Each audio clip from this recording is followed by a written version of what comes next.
मी आत्ता ज्यावेळेस जपानला गेलो होतो त्यावेळी अतिशय सकारात्मक चर्चा जपान सरकारशी माझी व्हीव्हीएसएलच्या संदर्भात त्या ठिकाणी झाली।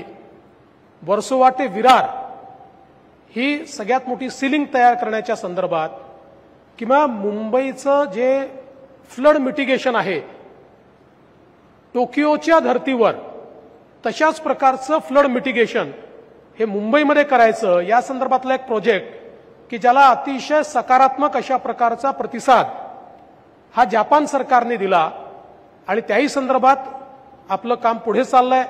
नवीन मेट्रो लाईन्सच्या संदर्भात असेल, शिक्षणाच्या क्षेत्रात असेल, स्किलिंगच्या क्षेत्रात असेल, या प्रत्येक क्षेत्रामध्ये जपानची खूप मोठी मदत ही आपल्याला या ठिकाणी मिळाली आहे।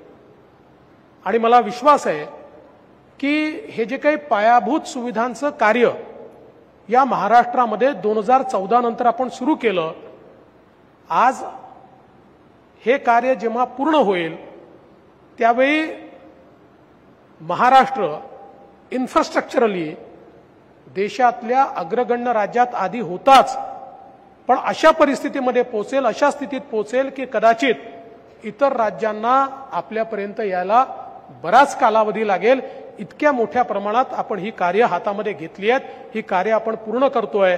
कारण इन्फ्रास्ट्रक्चर हे विकासाची गुरुकिल्ली आहे। आपण जर जगातल्या सर्व विकसित अर्थव्यवस्थांमध्ये बघितलं तर इन्फ्रास्ट्रक्चर लेड डेव्हलपमेंट या मॉडेलवर तिथला विकास झालाय आणि तेच मॉडेल आपण आपल्याकडे या ठिकाणी स्वीकारलेलं आहे।